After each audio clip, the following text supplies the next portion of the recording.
দক্ষিণ এশিয়ার যে শান্তি প্রতিষ্ঠা, আঞ্চলিক সার্বভৌমত্ব রক্ষা, সেখানে বাংলাদেশ নতুন করে এনসিপির নেতৃত্বে নতুনভাবে নেতৃত্ব গ্রহণ করতে চায়।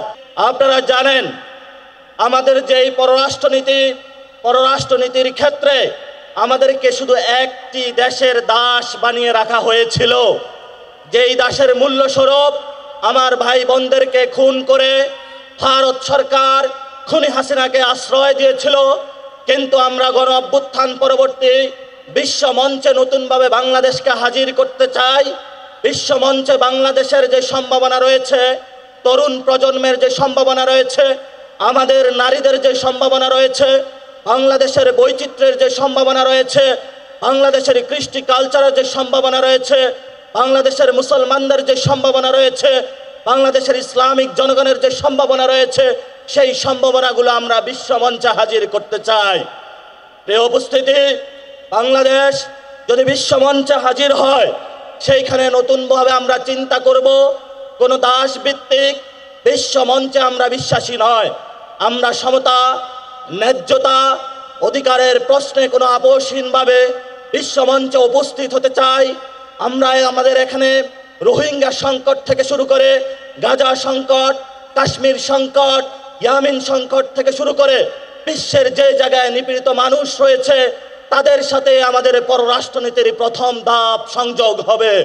বিশ্বের যারা মুসলিম জননেতা রয়েছে, বিশ্বের যারা নিপীড়িত মানুষ রয়েছে, তাদের সাথে ঐক্যবদ্ধ হয়ে আমরা নতুন বিশ্ব মঞ্চে স্থাপিত হতে চাচ্ছি, বিশ্ব মঞ্চে নিজেদের জয়গান করতে যাচ্ছি।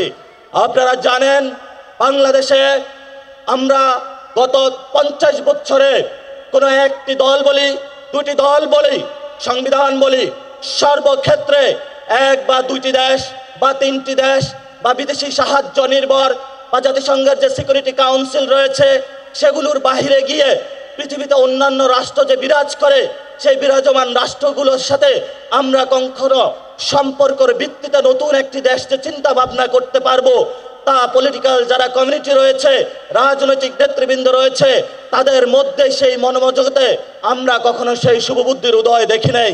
আমরা নতুন বাংলাদেশের জন্ম দিতে চাই বিশ্ব মঞ্চে, যেখানে নিপীড়িত মানুষের সাথে সংযোগ হবে, আমাদের সার্বভৌমত্ব নিয়ে, আমাদের অধিকার নিয়ে, আমাদের নতুন নতুন বয়ান নিয়ে বিশ্বের যেই সিকিউরিটি কাউন্সিল হোক, যেই কোনো মোড়ল আসুক, যদি আমাদের অধিকার প্রশ্ন, আমাদের ন্যায্যতার প্রশ্নে তারা কোনো কথা বলতে চায়, তা ভিত্তিতে আমরা কোনো আপোষ নয়।